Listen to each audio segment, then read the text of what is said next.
We just found this little cubby hole, and we are now down in the engine room. We came right down through there. That's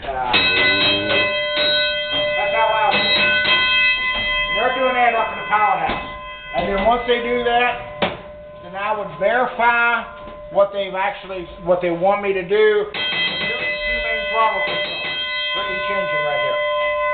And I would throttle it up forward or reverse and throttle to the shaft RPM exactly what they're requesting. Because right now they're requesting all stop. When they go slow, shaft RPM is 100 RPM. When they go to half speed, they want 175 shaft speed. When they go to full, it's 250 shaft speed.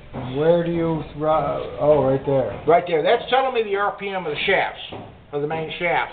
These are the engine controls telling me the RPM of the engines, the fuel pressure, the scavenging pressure, oil pressure, water temperature, telling me everything I need. Oh, really? Normally they would have 3 guys down here, one that's watching each of the telegraphs, watching each engine, and one guy would be at a headset in case they need to verbally talk to him.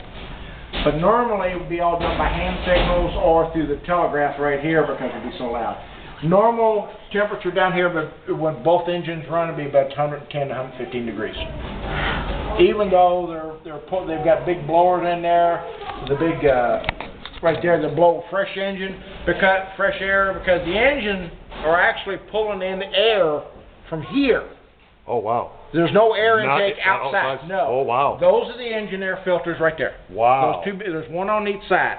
And they're pulling air in, so all that air is coming through there. Wow. Yep. Wow.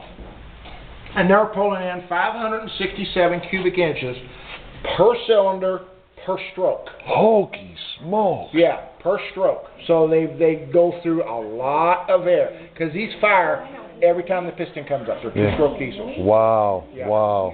But they're... Where does it... There's no R meter on them. Oh, I haven't found an R meter on them, so I don't know. Where do they get the air? Where does the air induct from into this area then? Okay, the duct work in through there, and there's funnels all the way up to the top deck. Gotcha. So it actually almost creates a vacuum. They do have blower motors to help pull it along. Gotcha. To kind of pressurize it down here. Gotcha. Yeah. Could you just clarify again? Is this something that you're operating, or is this chain operating down here from upstairs? Upstairs. You see, there's 2 chains right here. Yes. When they're doing it upstairs in the pallet house, they're moving a small needle. Okay. Okay. Okay. When that needle moves, then I see the one chain move. Then I am moving my control down here to verify what they said. And this reads the same up there. It will move that. Gotcha. See, they're moving their big handle up there, which moves a small needle. Gotcha. Now, when I do this here, I move this up, and then I'm moving the small needle on theirs to verify what they want. Gotcha. That tells them. Isn't. Yeah, and that's the reason why the bell's right there. Gotcha. Because normally, if they just moved it, I would never know it if I wasn't looking directly at it. Right. Yeah, right. That's what it's there for. And is that bell that we're hearing, is that original standard equipment? This is all like this is on the way these World War II equipment. Gotcha. World War II equipment. Gotcha. Yes. Gotcha. This is called the Annunciator. This is called the Annunciator. Yeah, that on top is called the Annunciator too. Fantastic. Huh? No, I do not. Unfortunately, I don't have a flashlight down here. Yeah. Do you? Are you military? Ex-military? Ex-military? Yeah, but I worked on these for 24 years. I worked on tugboats, locomotives, diesels, all sorts of diesels known to man. But that's what I did for 24 years.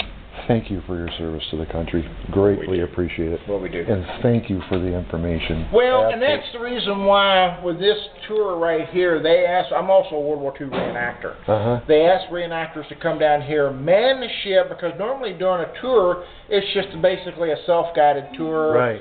You just look around, okay, what's this, what's that? Right. But now, on today, they've asked us to come down here and be stationed at different places to answer questions. Yeah, sure. And people, the public is really liked it. Oh, heavens, and I think they're going to do it next year. Yeah. But instead of doing it on June 6th, they're going to do it 2 weeks later.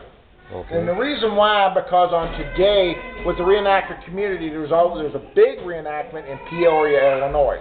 Gotcha. So most of the reenactors there, and we don't like to do reenactments back to back each weekend. So we've told them, it says, if you really want more people, reenactors to come 2 weeks earlier or 2 weeks later, probably get 100. Right now we got 33 reenactors, and we could probably get 120 reenactors here. Gotcha. Especially allowing us, because we stayed on board ship. Yeah, yeah. Yeah, last night. We and noticed tonight.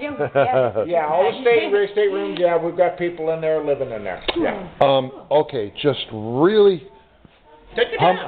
How many cylinders 12 on one engine? on one engine. Okay, yeah, and we have V12.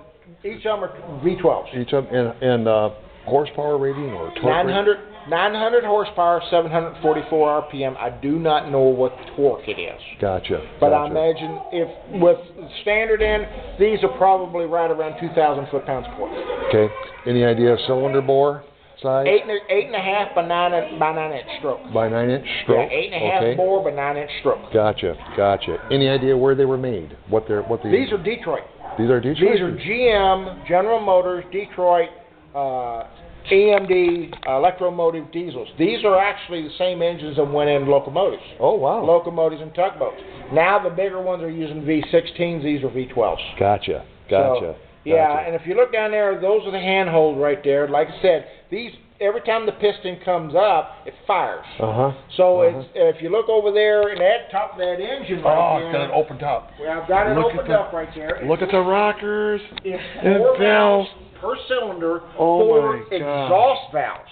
Wow. This does not have intake valves. 4 exhaust valves. 4 exhaust valves. That's Okay. that's a fuel injector. Okay. Right there. All right. And what it does is that since the engine comes up every time it fires, then it goes down, comes right back up and fires again. It Wow. has no way of creating a vacuum to pull in air. Wow. So back here in the back are blowers. Okay, Yep. right here is big reach blowers right there. Yep. They pull the air in, they pressurize it to about 5 pounds. Basically a supercharger. It's something like, but it's not a supercharger, it's a blower. Okay. They got the blower box right on in through here. Yep. And then as the piston fires, it goes down 3/4 of the way, the exhaust valves open up. Okay. The pressure in the cylinder will actually blow exhaust out. Yep. As it continues falling down, there is scavenging port. Scavenging. Scavenging port, Absolutely. and as it goes down, it opens up, the Gotcha. pressure in there blows it through, Gotcha. continues the scavenging process, and once they come Gotcha. back up, covers the ports, then the compression starts again. And what you just described is a true two-stroke. That is exactly the way that a two-stroke It works. is a two-stroke, 4-cycle. Yeah, right. Still got 4 cycles. Gasoline motor is two-stroke, 2-cycle. Yeah, right. These are right. 4-cycle. Yeah. Yeah. So are we looking at a camshaft up above here that's driving these rockers? Camshaft is actually down in the V. Oh, Yes. okay. Yeah. Gotcha. Yeah. So that's what. Yeah. Well, See, I see that they're rolling over yeah. the... This is the camshaft. That's the right there. camshaft. That's the camshaft. right there. Yep. Any idea what's the size of the shaft coming out, the crankshaft coming out of the tail of this baby? Oh, the size of the crankshaft? Yeah, that's... Well, there's the flywheel right there. Yep. This is the balloon part. But the crankshaft is right about, I think it's 5 1/4 to 5 3/4 shaft. Gotcha. Diameter. Gotcha. And then you got the main drive shaft. That's the reversing reduction gear right there. Gotcha. If you look through the plexiglass right there, that's the prop shaft. The gray prop shaft. And it goes through two different holes and out the stern. How far underwater are we here? We're approximately 6 feet underwater. Oh. Yeah, approximately where we're at. Because we would actually be setting lower, because this ship holds 188,000 gallons of fuel to begin with. Then it's got 2 10,000-gallon ballast tanks, in which they've got 200 horsepower motors that will pump 2,000 gallons per minute. When they're loading, unloading, whatever they're doing to keep the ship from listing, they can add water to each side to keep it from actually to have it stable. They just got done painting the outside of the hull. In order, if you take a look at the red going all around about, it's a nice, sharp, clean line. Right. In order to do that, they flooded one tank for a 5-degree lift. Pulled the other side out of the water, painted it all the way down to the water line, and then flooded it and put another 5-degree lift on it. How and about That's that? how they got a good fresh water. How about that? That's where all the valves and the pumps are in? Yeah, over there in the engine room. Not the engine room, the generator room. All there, because when you go in there, you'll see the great big motor standing on end. Though that's one of the ballast pumps. Wow. Because when they're Wow. loading and unloading, the ship becomes a little unstable, and a lot of Look at times the they want to rockers. sink it down into the water, but they don't have the weight, so they'll flood the ballast tank to get it down, get a little more stable, and then they'll put whatever this on the need to. Now, usually there's a machine room where you have your mill and your lathe and... They took that out. Oh, where... Didn't need it.